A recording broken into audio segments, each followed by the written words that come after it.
cases, with the positivity rate for yesterday being slightly over 17%, 17.1%. The total new cases per 100,000 over the past 7 days is now 634, the highest we've ever seen. And unfortunately, what we are seeing is probably to be expected with the Omicron variant, as we'll get into, which is much more transmissible than the Delta or the original Alpha variant.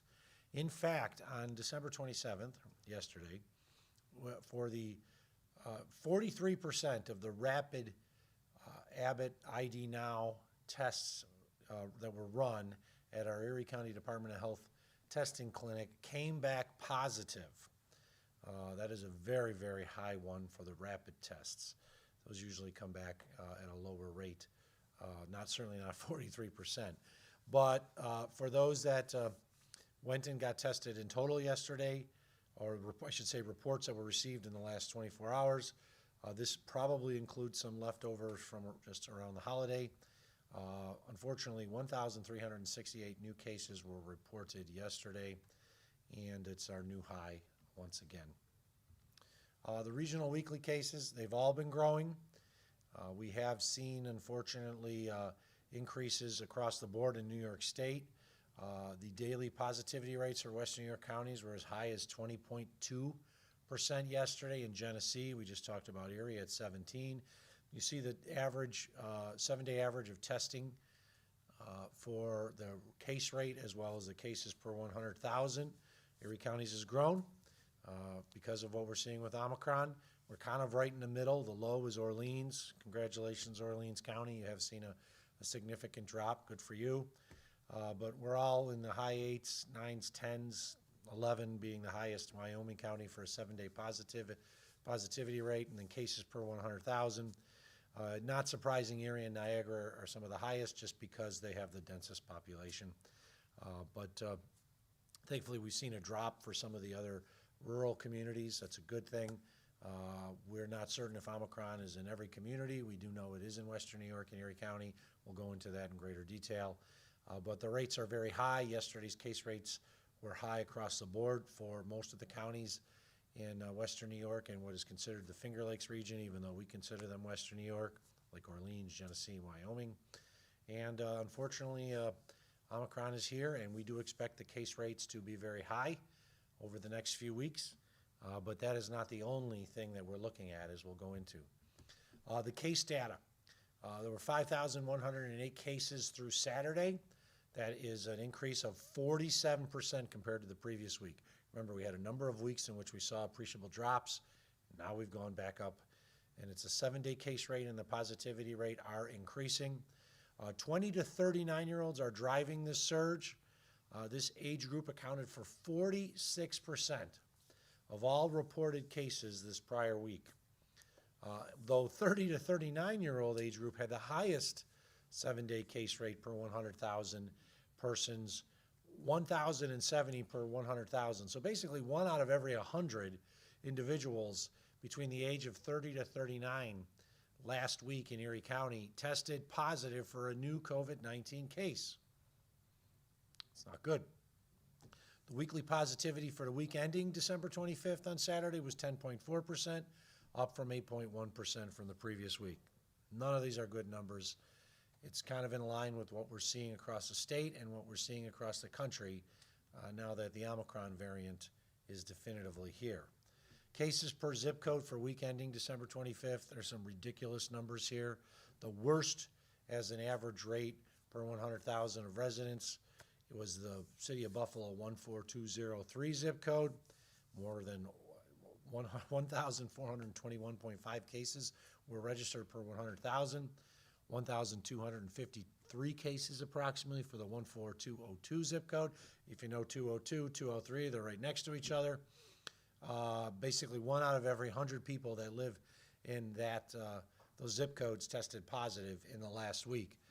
Elmwood Village, very high rate of vaccination too, had a very high rate of 776 over 100,000 over a 7-day period. There's really, once again, no area. We have urban, suburban, and rural. We are seeing a lot of high numbers in the city of Buffalo. That is concerning, though not totally surprising.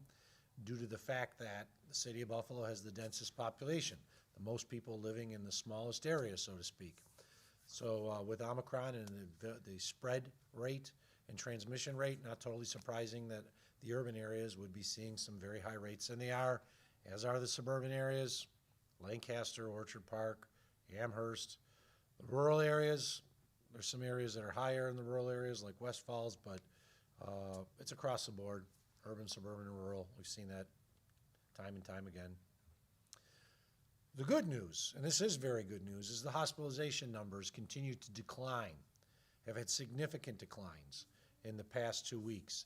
And the bed capacity in Erie County hospitals has increased to where on December 26th, 79% of all beds were occupied. So 1 in 5 beds were open in an Erie County hospital. And in the ICU was 77.75%, so roughly 3 out of 4 beds in the ICU were occupied, but a little less than 25% were available. That's great. That's the best number we've seen in a long time. Thank you, everyone. We believe this has many different reasons for this, primarily people wearing masks and helping to protect the spread, especially among individuals who are highly at risk for illness and hospitalization. So on December 26th, there were 250 individuals in Erie County hospitals. There were 363 in total in the Western New York hospitals, the West New York region being Erie, Niagara, Chautauqua, Cattaraugus, and Allegheny for purposes of New York State's record keeping. So approximately 31% of all hospitalized patients on December 26th were in hospitals outside of Erie County for COVID-19 patients. This is a slight increase. It's generally been about 27, 28, 29%, so a slight increase, showing that there is still COVID all across Western New York, including in our rural areas. But we are very glad to see the drop in hospitalizations, not only in Erie County, but in the other rural communities too, because they were hovering around 150 non-Erie COVID-19 patients. So we're seeing a drop all across Western New York. Kudos to everybody in Western New York. Thank you. But to those who have a loved one in the hospital, we give you our best wishes, and to your loved one, because we know this could be life-threatening. And unfortunately, the data for the 25th wasn't provided, but there were 9 additional deaths between the 25th and the 26th in hospitals. And as you see, unfortunately, there's not been a day during the past 2 weeks in which at least some person has died in an Erie County hospital. And to all who lost a loved one, to all who have lost a loved one, we offer our deepest condolences, especially at this holiday season. Now, vaccination status as of December 26th, 64% of all COVID-19 patients in Erie County hospitals had not been vaccinated, not fully vaccinated. Fully vaccinated means they could, if they're fully vaccinated, the vaccinated portion, 36%, means they had at least 2 shots of the Pfizer and Moderna, and it had been 2 weeks since they got those shots, and they had received at least 1 shot of the Johnson & Johnson, basically 2 weeks since they got that shot too. What we're seeing is a lot of people are wondering, does fully vaccinated mean including a booster? And it does not, for our purposes, has not been changed by the CDC or the state. So as of right now, when we talk about those who are not vaccinated, not fully vaccinated, it means individuals who have not gone through the 2-shot regimen for the Moderna or Pfizer, or the 1-shot regimen for the Johnson & Johnson, though we highly recommend, if you have gone through the 2 or 1, you still get a booster. The booster really has strong powers in protecting you from infection and illness with Omicron around. Unfortunately, it doesn't, especially if you got the Johnson & Johnson 1-shot. It doesn't seem to have much of any effect with Omicron. 73% of individuals in the ICU were not fully vaccinated on the 26th, and 70% of those who are on an airway assist. The numbers are fairly clear. It's been like this for some time now. Doesn't change much week to week. If you are not vaccinated, not fully vaccinated, you are at high risk of a serious illness or death. It's as simple as that. We wish and hope that more people will get vaccinated. I know right now we have our Live Well Erie van right outside of the Rath Building on the Pearl Street side, and they vaccinated people for the first time, their first dose today. So thank you to those who came and got vaccinated with their first dose. You're going to protect yourself in the long run from COVID, as we know it's just rampaging across the country. Hospitalization data, you can see the fourth wave that we were in and we're dropping. So thank you to all for the good work that you've done. We've seen a drop in hospitalizations. We've seen a drop in the ICUs. We want to see that continue to drop much more. The best way is to prevent an illness, to prevent yourself from catching COVID. But the strongest way is to get vaccinated, because we know if you are vaccinated, fully vaccinated, you have a much higher degree of protection than someone who's partially vaccinated, and you have incredible amount of protection compared to someone who has not received even one dose. Now, we implemented the mask mandate to prevent our hospitals from being overrun. It is working. It has continued to work. Our hospitals are starting to have additional beds that are freed up. It's been more than 1 month since we implemented the mask mandate, and we continue to see declining hospital populations for our COVID-19 patients, as well as the number of beds that become available. And our hospital rates with regards to COVID-19 are decreasing at a higher rate than any other area of Western New York, of New York State. So that's a good thing, because we're seeing those numbers skyrocket in New York City and Long Island and in the Hudson Valley. And we went through a Delta wave, and right now we are not seeing a bad Omicron wave with regards to hospitalizations, and we need to keep it that way. So we believe the mask mandate has made a difference. Here's the hospitalization data from end of September to present for Western New York. You will note that it's approximately per 100,000 on a 7-day average, 31 patients.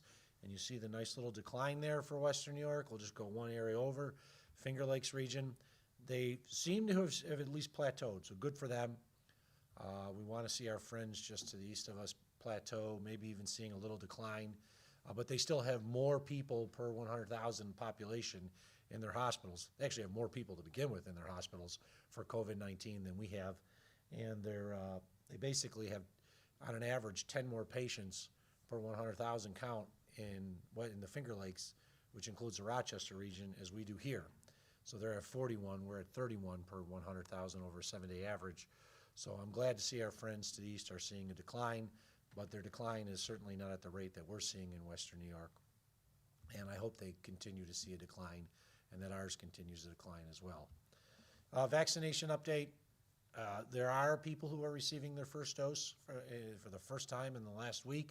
It's not just children, so thank you to all who are getting vaccinated for the first time. We still need to pump up these numbers with regards to children. Unfortunately, only 30% of children between the age of 5 and 11 have received at least one dose of the COVID-19 vaccine. And as Dr. Burstein will talk about, that really matters, because what they're seeing with Omicron is a greater preponderance of children that are being hospitalized in the pediatric ICU with the Omicron variant of COVID-19 than we've seen before. So it's very important that children get vaccinated. We have very high rates, especially above the age of 55, but we're not totally where we need to be. We need more people to get vaccinated, and I'm glad to see these numbers continue to go up, because that's how we will get out of this in the long run. Now I want to talk about Omicron and something we're doing with regards to masking.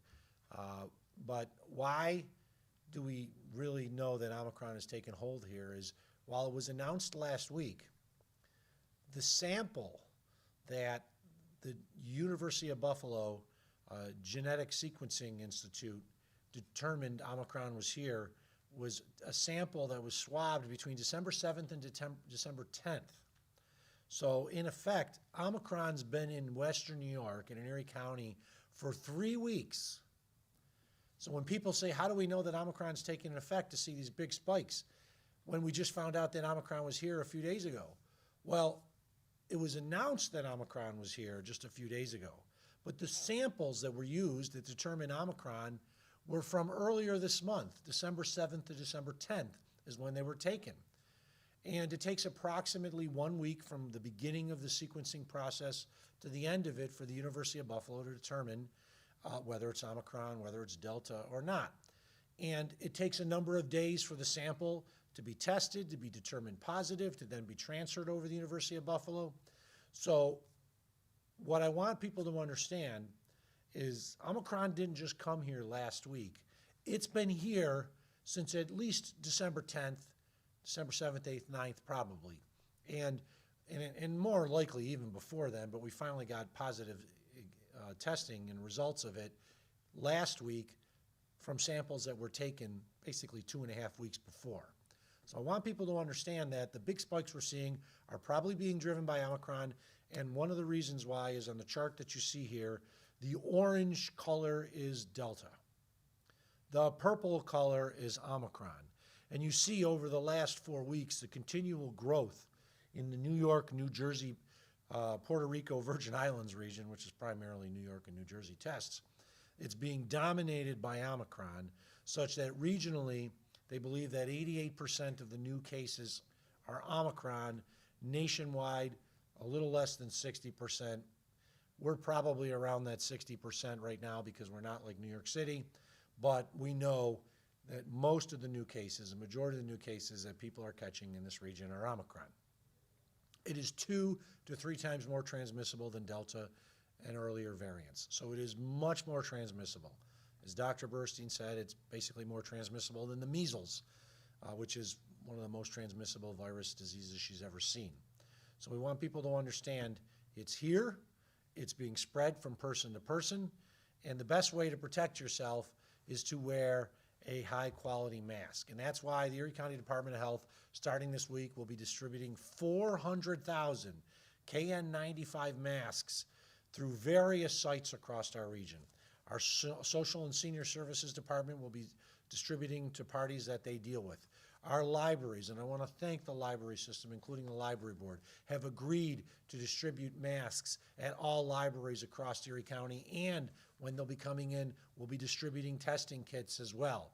So you don't have to travel downtown Buffalo to get a mask. You don't have to travel to downtown Buffalo when we have them to get a testing kit. You can go to your local library. They're also going to be distributed to municipal managers, 211, United Way, other local not-for-profits, as well as houses of worship. We gave away thousands and thousands of masks prior to the Christmas holiday, but we know we still need to give out more, so more than 400,000 will be distributed, and we're going to continue doing this. We have a big supply in the Erie County PPE warehouse, and we're going to distribute masks to the general public so that they're protected. And we want people to understand a good-fitting mask is the best way to protect against catching the Omicron variant. And with that, I'm going to turn it over to Dr. Burstein to talk a little bit more about masks, the quality of masks, and other things that we're seeing. So, Dr. B. Karen gets a break.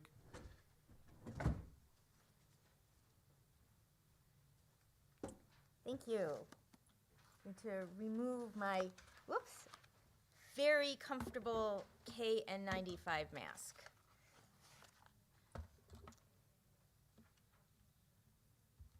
So, why am I wearing a KN95 mask? Well, we know that the Omicron variant that we have here, that is the dominant strain now in Western New York, is very, very transmissible. At least 2 to 3 times more transmissible than the Delta variant, which was more transmissible than the Alpha variant, that was more transmissible than our original variant that we had of COVID-19. So this is super highly transmissible. And most masks, they have like a little bit of opening many times, you know, on the sides of your mouth.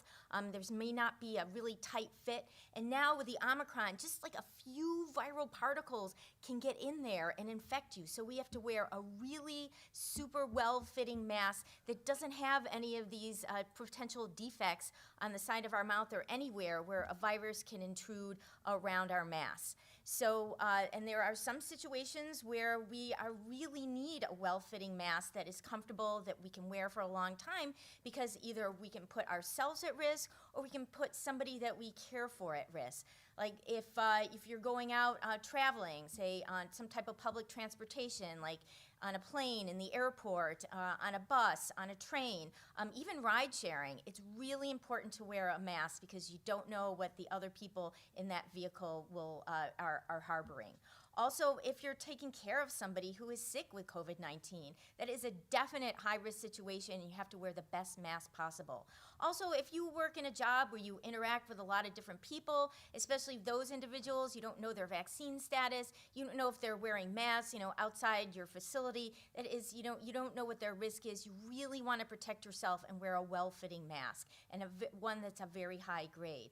And also, if you're at risk of, you have some type of comorbidity, where your immune function might be a little compromised, or you're a pregnant woman, or you're, say, one of our seniors whose immune function is compromised just because of their age. It is so important to protect yourself. And also, if, as the county executive mentioned, if you're not fully vaccinated and it's been more than 6 months since your last mRNA vaccine, or more than 2 months after your Johnson & Johnson vaccine, if you've not been boosted, it is very important to wear a mask, because this is a pandemic of the unvaccinated, and those individuals with the Omicron can become very, very ill and wind up in the hospital, as our county executive showed us. So it is really important that we focus now on masks. It's not just something that we can take for granted. We have to be really thoughtful, because this is one of the key interventions that we can have to protect ourselves and people in our community against COVID-19. And it's just not, any cloth mask. We need to have certain criteria in a mask that's effective. First of all, you want to try to get a mask that is the highest grade quality, like a KN95, a KN94, something that's very high quality, or a double mask, where a disposable mask and a cloth mask, but get as high quality as you can. Also, you want the mask to fit your face really well. You don't want any type of holes that the virus can then squeak through. And also, most important, it has to be comfortable, because it's something that you have to wear for a long time. I know that some N95 masks can be very uncomfortable, and people don't like to wear them, and they remove them. And if you're not wearing your mask, it's not going to work. So remember, the bottom line is the best mask is the one that you can wear properly and consistently. It is a high grade, and it fits you well. So we should all be thinking about that, and please take advantage. Please let us help you and use one of the KN95 masks that we are distributing in our community. So I'm going to move on to a positive topic, Test to Stay, that I think everybody's been waiting for, to see our students and staff be able to remain in the classroom if they don't have any symptoms of COVID-19 after they've been exposed. So, CDC, and then just recently the New York State Health Department published updated guidance for Test to Stay in the schools. And so the Erie County Health Department, we've digested them, even though they were a little Christmas present from the state, and we are ready to work with our schools to implement Test to Stay countywide in all our schools. Our pilot program with our Grand Island School District was a success. We have lessons learned, and we want to move forward and offer Test to Stay to all the schools that are eligible and interested. We have sent out notification earlier today to all the schools, letting them know that we are ready to move forward to Test to Stay when they return from their Christmas break. And we're going to have a WebEx with them next week, and just to help spell out, what needs to happen to move forward with a Test to Stay program in the schools that are interested. So not every school may be eligible or interested. First of all, to the schools to be eligible, since they're going to be having to do rapid tests in the school, they're going to have a limited service license and a medical director, and be able to report the test results, both negative and positive, to the New York State Health Department. And again, they'll have to be responsible for identifying close contacts that are not vaccinated, and making sure that they get tested every single day during their quarantine period, before they walk into the classroom. So we anticipate that, as you probably have heard, CDC just updated their isolation and quarantine guidances last night. And so we anticipate that the state may also make some changes. So we're going to be watching those very closely, because we'll have to change our Test to Stay protocol to be in accordance with any new guidelines. So the Test to Stay, just to put it in perspective, this is one of the tools that we have to keep people in school while they're healthy. But this is just one of many tools. I mean, really, what is going to prevent transmission in the classrooms and keep kids in school is our other layered approaches. So masking, having a robust screening program. Not all the school districts have offered screening programs for COVID-19 to their students and staff. So this is really important to detect infections and to prevent spread. Also, as I mentioned before, it's really important that all the schools, everybody in the school, mask all the time.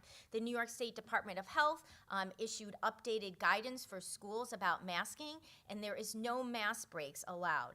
And this is really important because, as we know, Omicron is so transmissible. If kids and staff have their masks down at the same time for like 5 minutes can be a risk of transmission. So we don't want any in-school transmission. So keeping fidelity with the masking protocol throughout the school day with a comfortable mask that fits is the way we are going to prevent transmission. And then also being very vigilant about adhering to our screening protocols, making sure that everybody gets a test who is eligible, and then also that everybody who has symptoms do not walk through the doors of those schools.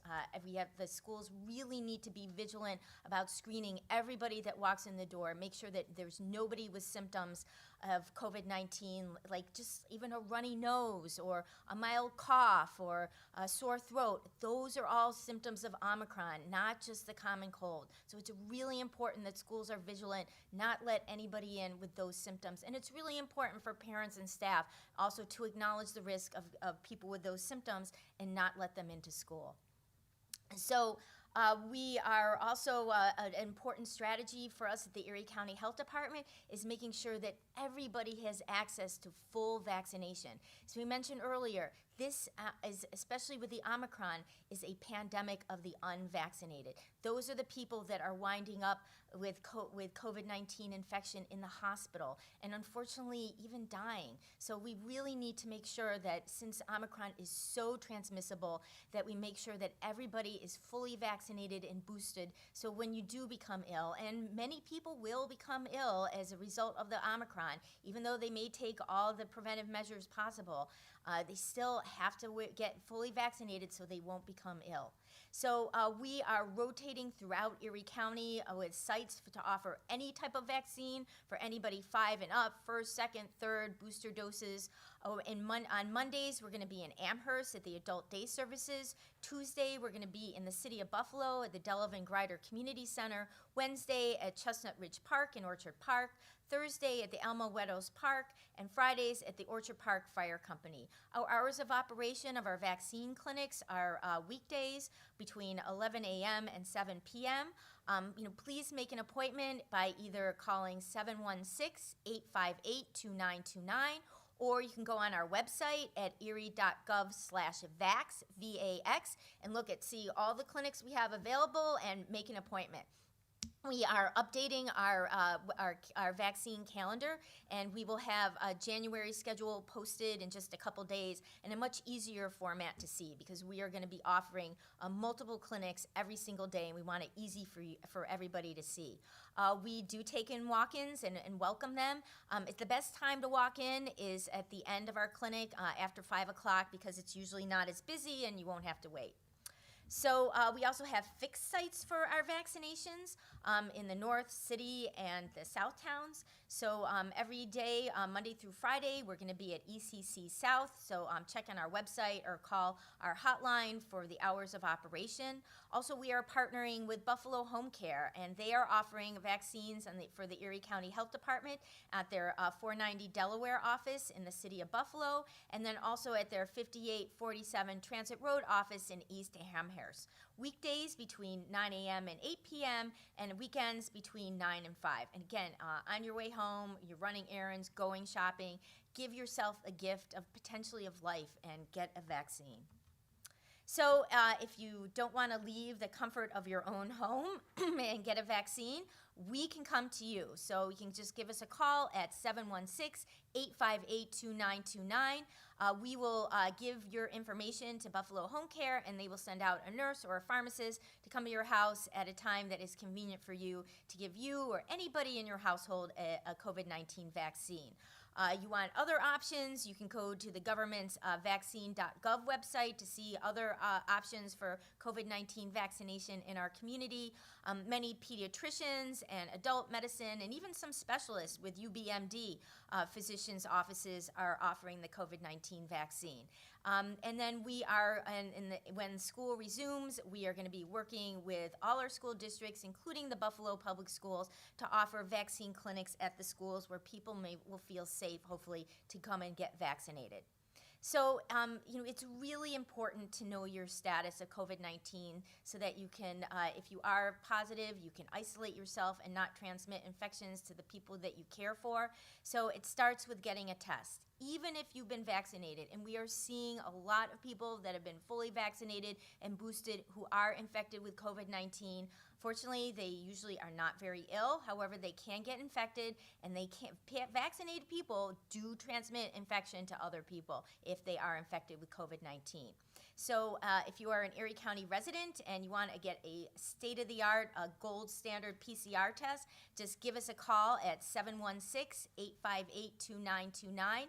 You can get a PCR test. The results are available in 1 to 3 business days. Usually the results are available much sooner than that, usually within 24 to 48 hours. And we are doing also testing for influenza A and B and for RSV. And I can tell you that last week we did find influenza cases. So flu is here too. Another reason to get a mask and another reason to get a flu test.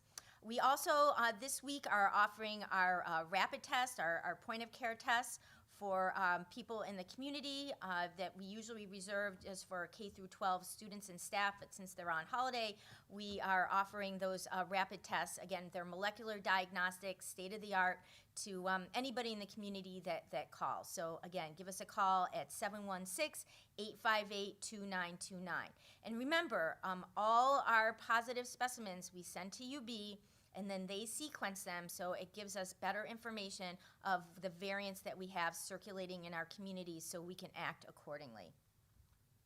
So as I mentioned, we are offering our ID Now, which is our molecular diagnostic tests to that are rapid to people in the community while schools are on break. And next week, when schools return, we're just going to be limiting those tests to kindergarten through grade 12 students and staff. Again, these are also appointments are necessary at 716-858-2929 to give us a call. So these rapid tests don't test for flu or RSV. However, they are a great test for COVID-19. They are much more sensitive than the home tests or that you can buy over the counter, the pharmacy, or any type of laboratory-based rapid antigen test. These will tell you what your statuses are. So I just want to talk a little bit about home testing. I can tell you that we know that there's a lot of people are using home tests to make sure that, to check if they have infection, before they gather with friends and family, and that is a great tool, but I just want people to understand, the limitations of this test. They are not as sensitive as our PCR tests or other molecular diagnostic tests. So if it's negative, it just gives you a snapshot at one point in time. However, we really strongly encourage you, if you've taken a rapid test and that it is sold over the counter in a pharmacy, that you confirm that with a PCR test or another laboratory-based test, especially if you have symptoms or especially if you are a close contact.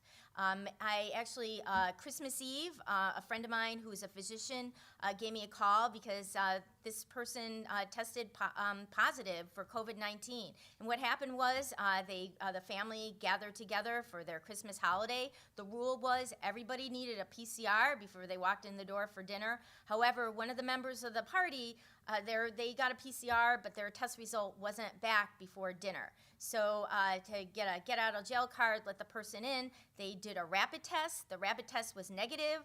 They all got together, had a great meal. Next day, that person received their PCR test result, and it was positive.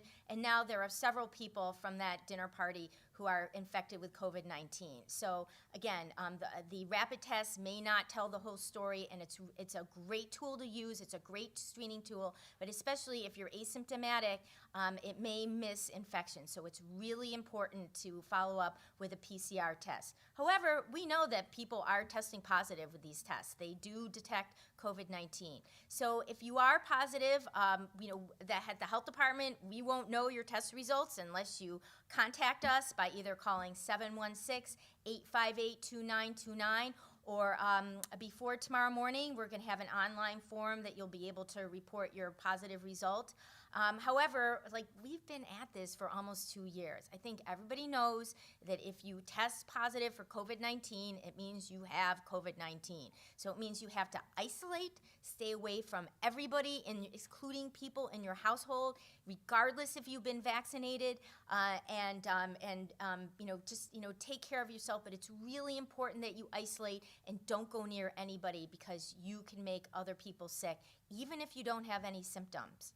So with that, I am going to put back on my super comfy N95 mask and turn this over to the county executive.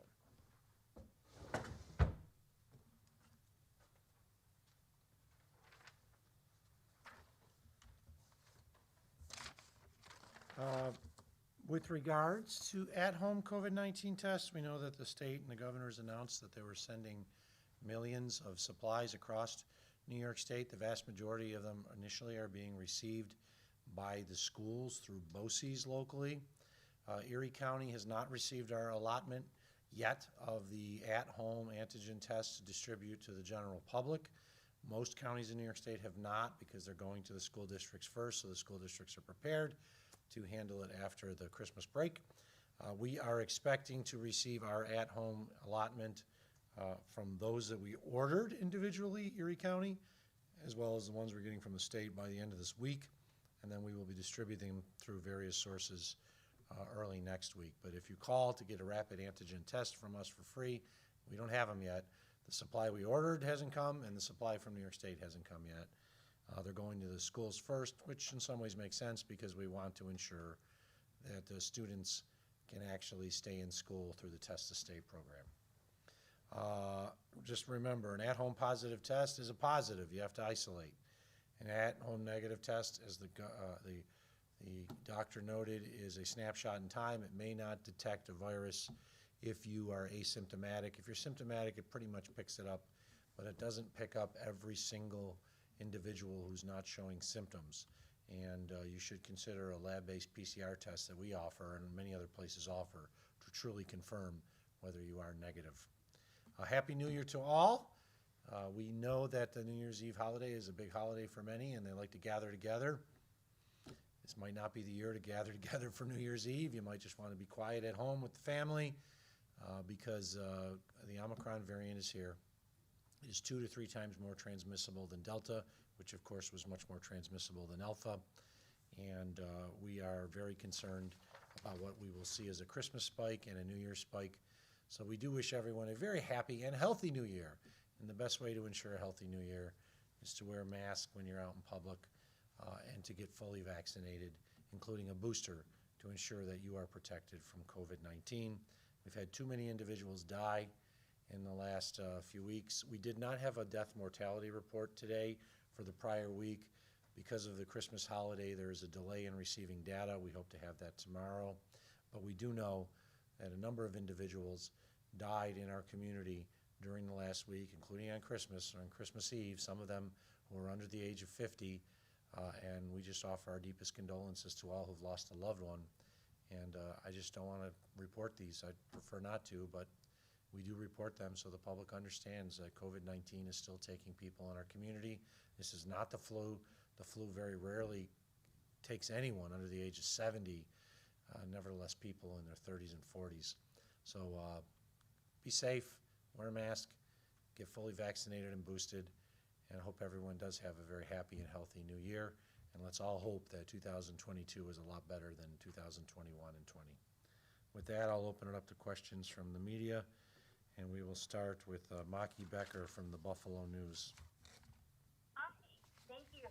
I was wondering if you're looking into becoming a little more granular with the hospitalization numbers. You know, we're talking about fully vaccinated, and more and more people are talking about the importance of boosters. Are you able to tell from those fully vaccinated people if they are boosted? We don't get that data directly. The data we get from New York State identifies whether someone is fully vaccinated or not fully vaccinated. would have to identify per patient with each hospital system, and generally they do not provide us per patient information. They provide us aggregate information. So the stuff that we get from New York State, we do not get. When we have the mortality data, our team can go in and look on an individualized basis to determine whether an individual who died was fully vaccinated or not. And we have the opportunity to look at that through the statistics and information that's provided through the system that we use, however, Healthy Link, but we do not get that information as pertains to the hospitalization and the patients associated with them. With the people who died, can you tell if they're boosted? Yes. And Okay. it's not, it has happened. It's generally individuals over the age of 75 who have significant health issues. But it has happened. I'm not going to deny that. The vast majority of individuals who have perished, especially since July, are individuals who are not fully vaccinated. And we're seeing a lot of completely unvaccinated, they never even got one dose, individuals unfortunately dying. But there have been situations, generally individuals who have comorbidities and are immunocompromised and over the age of 75 that have died have been fully vaccinated and even boosted. Okay. And on the other side, how about Omicron? Can you tell if people who are hospitalized have Omicron or no. people who have died? No, we'd have to actually have a genetic sequencing of their test sample, and that does not happen. No, not unless for some reason we knew while they were hospitalized they were an Omicron patient, which we don't do that information, and the hospitals don't genetically sequence. They send batch information that is not identifiable to any one individual to the University of Buffalo to do the tests. It's possible in the future, maybe New York State and its Wadsworth lab will try to identify it, but no, we can't do that at this point, and I don't expect it to happen anytime soon. Gotcha. Okay, thank you very much. You're welcome. Mike Mroziak, WBFO. Hello, Mike. Hi, Michael. Go ahead. Are you there, Michael? You were there. Okay, how about now? Can you hear me? Yes, I can hear you now. Go ahead. Yeah, sorry about that. I thought I was unmuted and I wasn't. Talking about hospitalization numbers and what's now apparently a downward trend. Earlier this month, there was question as to whether we might have to go to phase 2.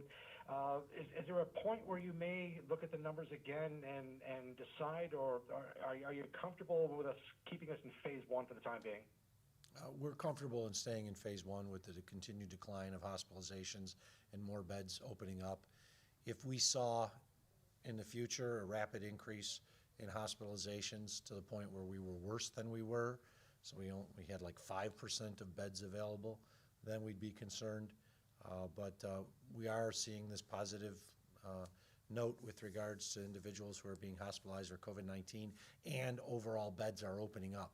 It's a combination. We want to see the COVID-19 hospitalizations drop, because when they drop, that means in general all hospital beds are gonna drop as well. Not all individuals who are in the hospital have COVID-19. Actually, the vast majority of individuals in the hospital do not have COVID-19, but COVID-19 is stressing the system. So what we have seen in the last few weeks and continue to see recently has been the decline in hospitalizations and the opening up of additional hospital capacity. And as long as we see that, I see no reason to be moving into phase 2 at this point. If I could just follow that up really quickly, do you have a set number where you may decide to ease up on the masks? Well, first off, I want to remind you, Michael, that the governor has implemented a mask mandate statewide. So as long as the governor has implemented it and hers is in place, it will be in place in Erie County. There are some differences between the governor's and the health commissioner, Mary Bassett's orders compared to what we did internally. So the New York State orders are applicable. If we continue to see declines, that's a good thing. I spoke to the governor today. I talked to her about the hospitalizations, the continued decline in Erie County. She was thrilled to hear it. She really was, because that's not what they're seeing in other parts of New York State, where they're seeing this rapid growth in the hospitalization numbers. So the governor was very pleased to hear that we continue to see a decline in hospitalizations, even though we are seeing this increase in cases. And we're hoping that the information that is coming from South Africa and elsewhere is accurate, in that just because they're seeing these big spike in cases does not necessarily mean they're seeing a big spike in hospitalizations because of Omicron. If that's the case, that's a good thing. And that's what we can all hope for, better days in 2022, that even though we're getting a lot of these cases, and I know some people personally who've called me up and said, hey, I caught it, I got a mild illness, but it's nothing bad. Let's just hope that that's what continues, because if that's the case, that's what's going to help us get out of this as well. WBEN, Tim Winger. Mark, thank you. Happy New Year to you and Dr. Burstein. As you're well aware, just from watching the public, there's an enormous frustration with regard to testing and availability. You know, locally, nationally, there's long lines, waits for PCR sites. If you can get an appointment, home test kits are sold out. PCR testing, not yours, costing as much as $200 a pop. And now we're raising concerns about the validity of home tests. Where do you point for the failure of testing just not being more readily available and cost efficient for residents? Well, first off, the PCR test is a completely different test. We have it, it's available here. We've got spots available to get tested. People can call 716-858-2929. It's free to Erie County residents. It also, though, is a complicated process. It is not done at site. We swab individuals and then we take it over to our health lab by ECMC, and they have to put it in a specialized machine and basically run the test for a couple hours before they get their results. So a PCR test, which is the gold standard, is not something that you're going to get results in immediately. You can get them, and generally we're getting results back to people with 24 to 36 hours from when they get their test done. The rapid antigen tests have always been a little concerning with regards to individuals who have no symptoms whatsoever. We know there's the situations, as the doctor noted, of individuals who can take a rapid antigen test and come back negative and take a PCR test at the same time, and the PCR test is positive because the PCR test is much more detectable. It has a totally different process. I would say that one of the things that we did in Erie County is we spent over $1 million to buy 20,000 plus test kits of the Abbott ID Now rapid test, which is better than the antigen test, especially when it comes to identifying individuals who may be asymptomatic but have COVID-19. And as we noted, we're offering those to our public on the remainder of this week for those that are symptomatic, and also we'll be using those primarily for individuals in a school setting, so we can protect those in a school setting and keep as many kids in a school setting. It's not easy. Everyone is trying to get tests. This is no different in some ways than what we saw early on in the pandemic when everyone was trying to get PPE, personal protective equipment. When I say everyone, I'm talking about everyone in the United States, everyone in Canada. They're all going to the same sources to get the materials, and there's just delays. The governor and I, as I spoke today, and she's expecting the shipments to go out to the schools so they can start their rapid antigen testing next week. And we're expecting our supply from New York State to be received at the end of this week, so we can provide community test kits across our community starting next week. You just don't have them yet. I mean, this is an example in some ways of the law of supply and demand. There's a lot of supply, but there's an incredible amount of demand. And we know what happens when there's an incredible amount of demand. It just slows the whole process down. And I wish I had more we could give out, but we don't at this moment. But I will note there's a lot of sites in Erie County where you can get a test, including a PCR level test. It's not just Erie County that offers it. Most pharmacies will offer it. Most of the specialized, like urgent cares, will offer it, as well as hospitals. It takes basically 24 hours to get your results, but you will have the gold standard result at that time. We'll go up to anybody on from the B News. If not, we'll go to Channel 2. Is anyone on from Channel 2? Yeah, hi, Mark. It's Ron Plants. Again, Happy New Year to you. Two questions quickly. Number one, you talk about the home testing kits. You say we don't have them yet here in Erie County, but the state's talking about pumping 37 million of these around the state. Have you given serious thought to how they would be distributed once you do get them? And number two, I want to ask again the KN95 mask, which the health commissioner was pushing, saying that they are much more effective. Does that mean that those typical blue surgical masks, I have one right now in my hand, that they're not any good in comparison to the KN95s? Well, I'll answer the first question, or the second question first. I have a KN95 right here. These are better. It's not to say the other masks aren't good. These are just better. They have better, stronger filtration rates. They fit closer to your face. So when we talk about the blue surgical mask, think about it.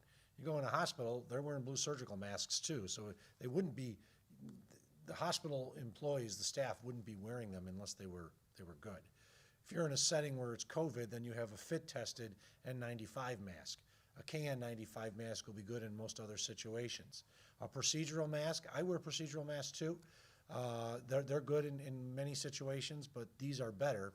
And then when it comes to distribution of the at-home antigen tests, yes, we have already discussed this internally between our Departments of Health, Departments of Homeland Security, Emergency Services, Departments of Public Works. We are in discussions with parties to give them to release them to the general public. The best example of that is the library system has agreed to not only give out KN95 masks when they come to them in the next day or so, but they're going to also be giving home rapid antigen tests. Don't go to the library now expecting to get a test because they don't have them yet. They're not going to have them until we distribute them, but we're also going to distribute them to senior centers, community centers, all kinds of locations, homeless shelters to help those who are at risk because of homelessness. We'll be distributing them in fire companies. Municipalities are going to get them to distribute them locally, whether it be a town, village, or a city. So yes, we are pretty much have a plan. Now we're just waiting for the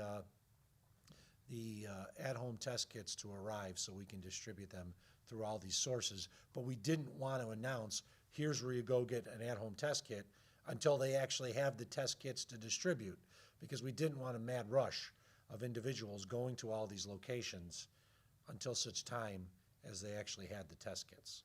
That would have been unfair to all those locations. Okay. George Rickert, Channel 4. Hi, Mark. You were mentioning the Test to Stay program. Schools will now be allowed to take part if they wish to, and there'll be a WebEx meeting next week. How many days will it be after that, or next week, before a school can actually get it up and running? And second part to that is, if a school still insists on giving mask breaks, which most schools are still doing, will that work against them, or will that somehow be enforced as part of Test to Stay, or would they remain a separate issue? I'm going to turn it over to Dr. Burstein because her department, of course, is instrumental in Test to Stay, working with the school districts, and I think she can answer those a lot better than I can.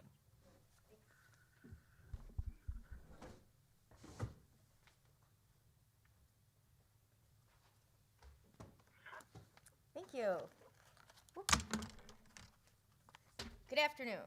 So with the Test to Stay, we're going to have, as we mentioned, we're going to have a WebEx next week with the schools just to explain how the process is going to work. I mean, the devil's in the details, right? And we've learned a lot of great lessons when we did a pilot with Grand Island School District, and so we want to share that and also help people understand what they need to do to be successful with the Test to Stay program. So we're hoping that after we have the WebEx next week, hopefully in the following week, the schools will feel that they are ready to be offering the Test to Stay. So it's not just the county.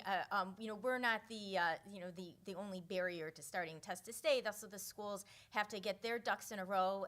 This can be a labor-intensive endeavor. They have to make sure that they get the tests from us, and that they have the staffing in place to be able to implement this. Because remember that everybody they have to identify if there's a case, who the close contacts are that should be in quarantine. They have to get consent from the parents to enroll enroll their kids into the Test to Stay program, then they have to make sure that everybody who is eligible for the program gets tested before they walk in the classroom, and make sure that the test results the parents are notified about the test results, and that the New York State Health Department is notified. So, it's a process, and the devil's in the details. So we're hoping that the schools will be able to work with us to get it together, hopefully in the week or two after we have our WebEx, so we can explain everything. And did you have a second question?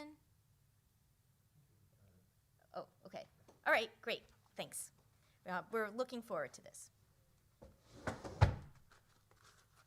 Second question was about mask breaks. Are you going to enforce mask breaks? Yes. So, just with the mask breaks, listen, we're all adults, right? We know what the rules are. We know what the best practices are. We know what we need to do to keep everybody in the school safe and healthy and COVID-free. So it's going to be up to the schools to offer best practices to keep everybody, all their staff, all their students healthy. We know that taking a mask break is a potential risk of COVID-19 transmission. And it's really up to the schools to decide if they want to put their staff and their students at risk of COVID-19 by taking mask breaks. So we have to rely on people to do their best to keep everyone safe. And this is really going to be impossible to enforce. And what are we going to do? I mean, we want kids to stay in school, and if we close down the school or don't let them participate in Test to Stay, that won't help that. So the goal is to keep everybody in school as much as we can if they are free from COVID or COVID-19 symptoms, and we look as part of that is keeping masks on throughout the school day. Thanks.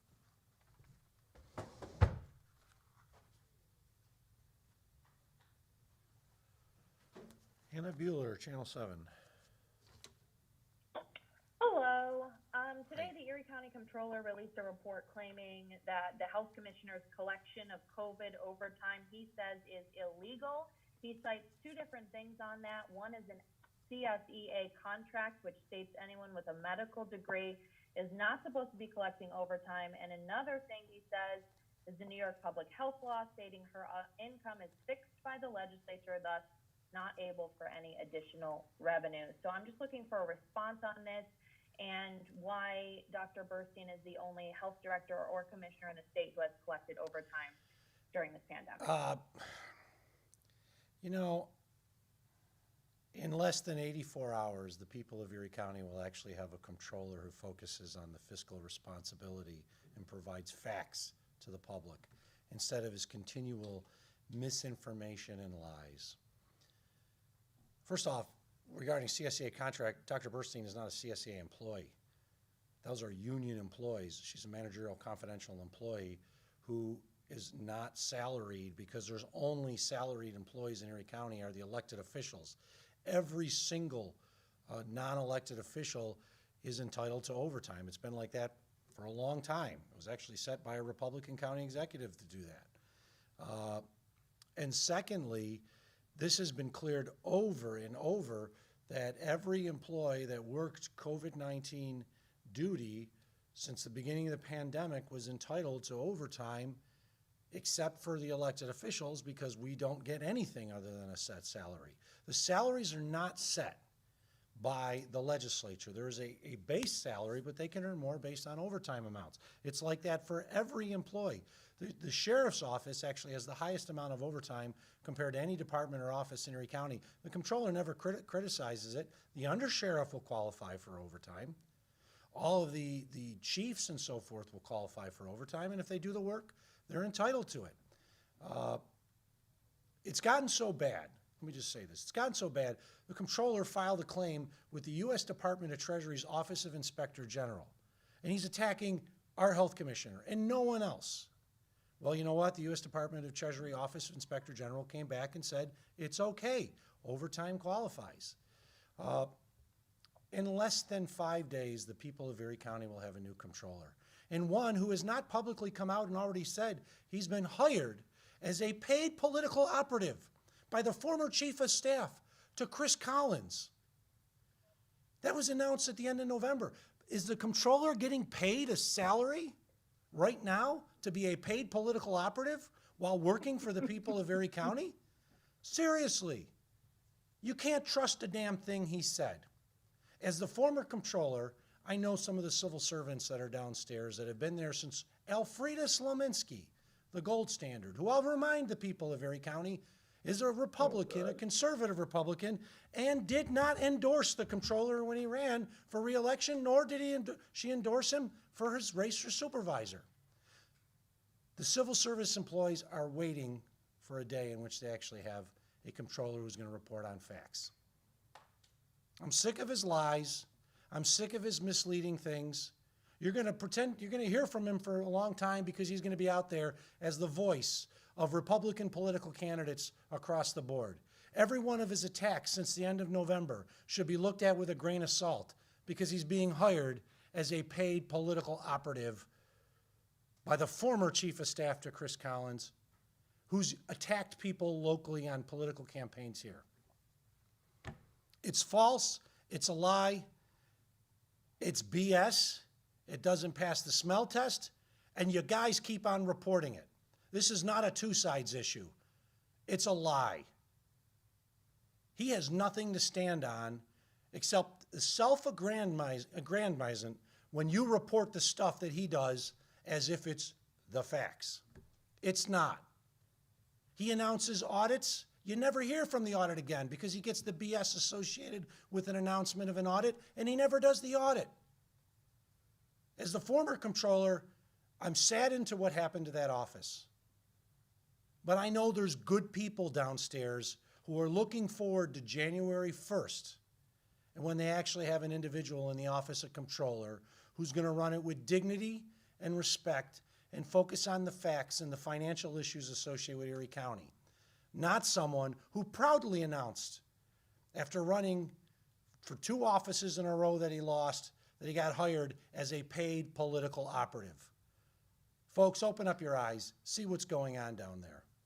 When I was county comptroller, I gave credit to Chris Collins when his administration did something correct. I gave credit to the administration of Joel Giambra when they did something correct. I also criticized them when it was appropriate. And when the criticism is appropriate, I'll take it. So we'll go back and we'll look at it. This is not appropriate. It is unfair.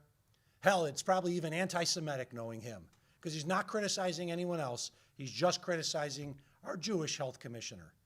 It's over with. And I hope the rest of the media understands that whatever bullshit he's going to push over the next few days, remember, he's being paid by Big Dog Strategies to be a paid political operative, and he might be paid right now. And the people of Erie County will never know it because he'll never tell us the truth. And the next time he tells us the truth in Erie County will be the first time he told us the truth as Erie County. Simple as that. With that, we've reached more than our hour. I wish the people of Erie County a happy and healthy new year. Please be safe out there. Omicron is here. Get vaccinated, and if you're vaccinated, get boosted.